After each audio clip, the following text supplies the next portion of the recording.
कहानी की शुरुआत में हम एक मिलिट्री डॉग मैक्स को देखते हैं जो अमेरिकी फौज का हिस्सा है। वो अपने साथी सोल्जर्स के साथ अफगानिस्तान के एक खतरनाक टेररिस्ट इलाके में मिशन पर जा रहा था। मैक्स एक बेल्जियन मेलिनोइड ब्रीड का डॉग है जिसे विस्फोटक सूंघने और दुश्मनों की हरकतें पकड़ने की खास ट्रेनिंग दी गई है। उसका हैंडलर और सबसे करीब दोस्त कायल बिनकोड नाम का आर्मी ऑफिसर है जो मैक्स पर अपनी जान से भी ज्यादा भरोसा करता है। दोनों की जोड़ी इतनी परफेक्ट थी कि कई मुश्किलें मिशन उन्होंने साथ में पूरे किए थे। इस बार जब भी कायल और उसकी टीम एक गाँव में पहुँचती है तो मैक्स अपने इशारों से कायल को एक घर की तरफ ले जाता है। अंदर जाकर वह एक कारपेट के नीचे छिपा हुआ सीक्रेट कंपार्टमेंट सूंघकर निकालता है जिसमें भारी मात्रा में अवैध हथियार और गोलियां छिपाई गई थी। मिशन पूरा होने के बाद कायल अपने बेस पर लौट आता है और अपने पिता रे अबोव मॉम पामेला से वीडियो कॉल पर बात करता है।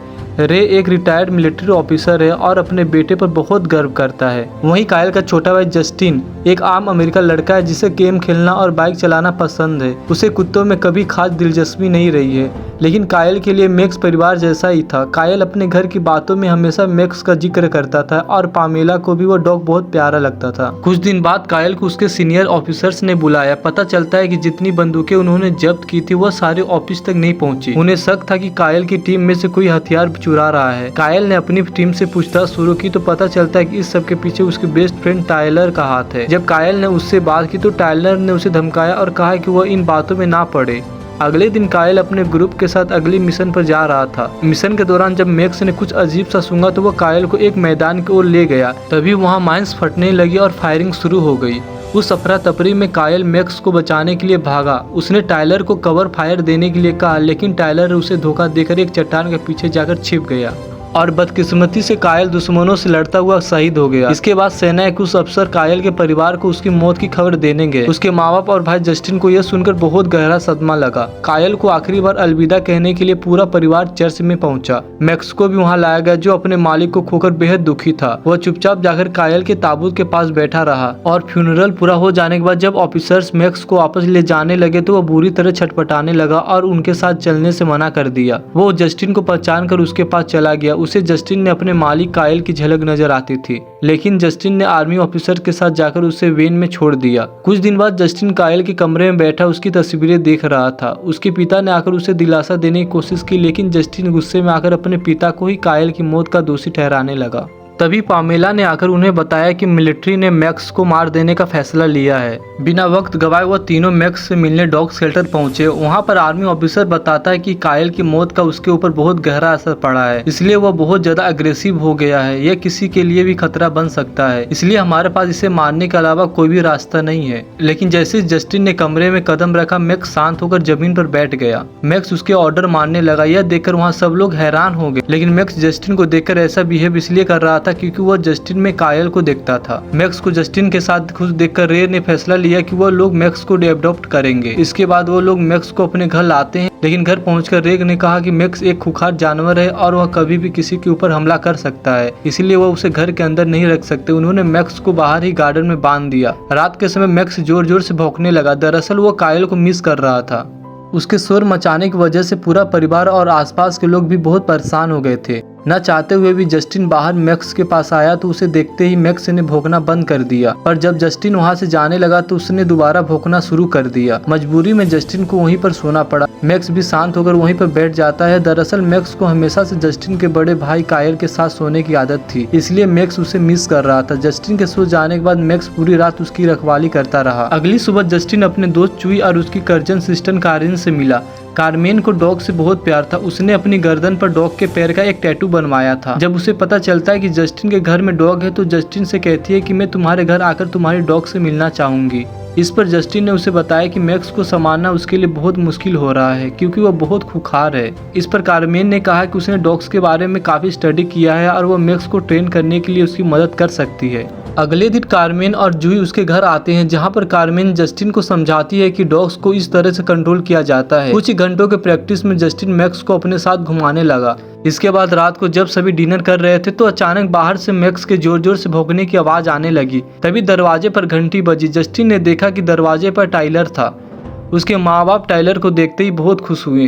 टाइलर ने बताया कि एक मिशन के दौरान उसे काफी चोटें आई थी, इसलिए वो कुछ दिनों की छुट्टी लेकर घर वापस आया है। बाद में जब वो लोग टाइलर को मैक्स से मिलाने लगे तो मैक्स उसे देखकर जोर जोर से भौंकने लगा और आपे से बाहर हो गया। गुस्से में मैक्स ने अपनी चेन तोड़ डाली और टाइलर पर हमला कर दिया। बड़ी मुश्किल से जस्टिन और कार्मेन ने उसे शांत किया और टाइलर की जान बचाई। सबको समझ नहीं आया कि मैक्स टाइलर को देखकर इतना अग्रेसिव क्यों हो गया, लेकिन असल में तो मैक्स को सब याद था, उसका मालिक कायल कैसे मरा था और किसने उसे धोखा दिया था। अगले दिन जस्टिन मैक्स को घुमाकर वापस आया तो वहाँ एक पिंजरा रखा हुआ था। उसकी माँ ने बताया कि वो पिंजरा मैक्स के लिए है ताकि वो किसी और पर हमला ना कर सके। रात में मैक्स को घर पर ही छोड़कर जस्टिन अपने मॉम और डैड के साथ परेड देखने के लिए जाता है, जहाँ पर बहुत सारे क्रैकर्स भी फट रहे होते हैं। जस्टिन को मैक्स की याद आना शुरू हो जाती है। वो चिंता करता है क्योंकि उसे पता था कि कहीं न कहीं वो पटाखों की आवाज से डरा हुआ होगा। वह भागता हुआ वापस अपने घर आता है, जहाँ पर मैक्स सच में बहुत ज्यादा डरा हुआ था। वह उसकी चाबी को खोलता है लेकिन वहाँ से मैक्स बाहर नहीं निकलता, इसलिए जस्टिन खुद उसके साथ अंदर जाकर बैठ जाता है और मैक्स को शांत कराता है।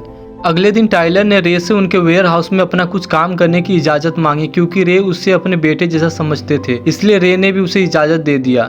टाइलर ने रे से झूठ बोला कि उसे कायल की मौत बहुत तकलीफ है, लेकिन असल में वो अपने पुराने अवैध हथियारों के धंधे को भी वहीं से चालू करना चाहता था। बाद में जब रे ने टाइलर से कायल की मौत के बारे में पूछा तो टाइलर ने झूठे आंसू बहाकर झूठी कहानी सुनाई कि कायल की मौत का असली जिम्मेदार मैक्स है। वह कायल के मना करने के बाद भी डेंजर जोन में चला गया और उसे बचाने के चक्कर में कायल मारा गया। यह सुनते ही रे गुस्से में लाल हो गया और मैक्स को मारने के लिए भागा। उसने अपनी बंदूक निकाली और ट्रिगर दबाने ही वाला था कि जस्टिन ने एन वक्त पर आकर उसे रोक दिया। जस्टिन अब सच्चाई जानने के लिए मिलिट्री बेस गया। वहां उसे कायल का साथी सार्जेंट मिला, जिसने बताया कि मैक्स कभी भी किसी सैनिक को नुकसान नहीं पहुंचा सकता था। उसने यह भी बताया कि टाइलर को मिशन में चोट नहीं लगी थी, बल्कि उसे हथियार चोरी करने के आरोप में सस्पेंड किया गया है। सार्जेंट ने कायल और मैक्स के साथ ट्रेनिंग की वीडियो दिखाई, तब उसे पता चलता है कि मैक्स कायल के कितना करीब था। उसे अब पूरा यकीन हो गया था कि मैक्स की वजह से कायल की जान नहीं जा सकती। एक दिन जस्टिन साइकिलिंग के लिए जाता है, उसके साथ मैक्स भी था। जब वो मैक्स को लेकर जंगल वाले एरिया में पहुंचता है तो देखता है कि वहां पर टाइलर अपने साथी एमिलिया और डेप्टी स्टक के साथ कुछ गैंगस्टर को हथियार बेच रहे थे। यह दोनों छुपकर सब देख रहे थे, लेकिन तभी गैंगस्टर के डॉग मैक्स को सेंसर कर लेते हैं और उनका पीछा करना शुरू कर देते हैं। जस्टिन अपनी साइकिल वहीं पर छोड़कर भागना शुरू कर देता है, लेकिन जल्द ही वे डॉग जस्टिन तक पहुंच जाते हैं। वे डॉग जस्टिन पर हमला करने ही वाले थे, तभी मैक्स उन पर अटैक करके जस्टिन को बचा लेता है। ये दोनों किसी तरह सड़क पर आ जाते हैं और वहां से जस्टिन लिफ्ट लेकर अपने घर आ जाता है। घर आने के बाद वो देखता है कि टाइलर और उसका पार्टनर स्टेक वहां पहले से मौजूद थे। जस्टिन की साइकिल को जंगल में देखकर वो समझ गए थे कि वो उनके बिजनेस का राज जान चुका है। स्टक ने अपने हाथ पर झूठी चोट दिखलाकर इल्जाम उस पर लगा दिया। उन्होंने जस्टिन के माँ बाप से शिकायत करके कहा कि वो जल्द से जल्द मैक्स को वो कहीं दूर भेज दे। जब जस्टिन नहीं माना तो टाइलर उसे अपने साथ अकेले में ले गया और उसके पूरे परिवार को जान से मारने की धमकी दी। अपने परिवार की जान बचाने के लिए जस्टिन मैक्स को भेजने के लिए राजी हो गया। कुछ ही देर में डॉग शेल्टर के लोग आकर मैक्स को ले गए। जस्टिन इसके बाद हमेशा चुपचाप रहने लगा था। जस्टिन के पिता उसके पास जाते हैं और उससे पूछते हैं कि तुम्हें क्या हुआ है, अगर कोई बात है तो हमें बताओ, लेकिन जस्टिन उन्हें कुछ नहीं बताता।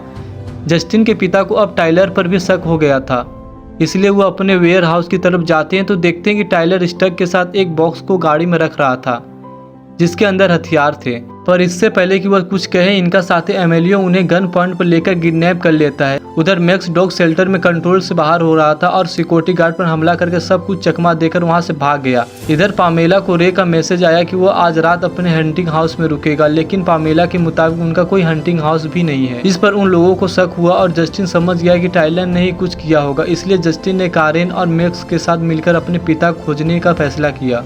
पर पूरी रात ढूंढने के बाद भी उन्हें जस्टिन के पिता नहीं मिले। अगली सुबह जब वो जंगल के बीचों बीच जाते हैं, वहां से जब वो लोग नीचे झांकते हैं तो उन्हें टाइलर दिखाई देता है जो हथियारों की डील कर रहा था, और वहीं गाड़ी में रे भी दिख जाते हैं। जब तक जस्टिन टाइलर पर नजर रखे हुए थे, कारम जल्दी से पुलिस को बुलाने चली गई, लेकिन टाइलर के कुत्तों ने जस्टिन को सूंघ लिया और उन पर हमला करने के लिए भागे। पर एक बार फिर से मैक्स उन पर हमला करके उन्हें हरा देता है। टाइलर को पता चल जाता है कि आसपास जस्टिन है, इसलिए अपने साथी एमिलियो के साथ वो जस्टिन को मारने के लिए निकल पड़ता है। रे ने भी मौका देखकर स्टेक पर हमला करके खुद को आजाद कर लिया। जल्द ही मैक्स और जस्टिन भी वहां पहुंच गए। जस्टिन को देखकर उसके पिता बहुत ज्यादा खुश होते हैं और वो कहते हैं कि टाइलर हमारे पीछे है, इसलिए हमें अलग अलग रास्तों से यहाँ से निकलना होगा। दोनों जंगल के अलग अलग रास्तों से निकलना शुरू कर देते हैं। थोड़ी देर बाद वहाँ स्टक को होश आ जाता है, जिसके बाद गाड़ी से इनका पीछा करना शुरू कर देता है। जल्द ही वह रे के सामने होता है, पर इससे पहले कि वह रे को गाड़ी से कुचलता, रे ने उस पर गोलियां चलानी शुरू कर दी, जिससे उसकी गाड़ी का बैलेंस बिगड़ जाता है और गाड़ी नीचे खाई में गिरकर ब्लास्ट हो जाती है और इस ट्रक की मौत हो जाती है। उधर दूसरी तरफ टाइलर ने जस्टिन को पकड़ लिया। वह उसे जान से मारना चाहता था क्योंकि जस्टिन की वजह से उसकी बनी बनाई डील खराब हो गई। वह जस्टिन को गोली मारने की वाला था कि तभी उसके ऊपर मैक्स हमला कर देता है। इस हमले में टाइलर के साथ मैक्स भी ब्रिज के नीचे गिर जाता है। टाइलर की तो वहीं पर मौत हो जाती है, लेकिन मैक्स अब भी जिंदा है, पर वह बहुत जख्मी हो गया है। तभी कार्मेन पुलिस के साथ पहुंच गई और बाकी सारे बदमाश पकड़े गए। अगले दिन दिखाया जाता है कि मैक्स बुरी तरह से इंजर्ड है और जस्टिन की फैमिली उसकी शुक्रगुजार है क्योंकि उसी की वजह से जस्टिन और रे की जान बच पाई। अब वो फैसला करता है कि मैक्स को अपने साथ अपने घर के अंदर ही रखे। आखिर में जस्टिन और मैक्स कायल की कब्र पर खड़े थे। जस्टिन ने कायल का शुक्रिया अदा करके पहली बार उसे सैल्यूट किया और इसी के साथ यह कहानी खत्म हो जाती है। क्या आपके पास भी ऐसा कोई पेट है जिसे आप अपने परिवार का हिस्सा मानते हैं? कमेंट में जरूर बताएं और वीडियो पसंद आई हो तो वीडियो को लाइक करके चैनल को सब्सक्राइब जरूर कर लेना। तब तक के लिए कीप वॉचिंग डिकोड।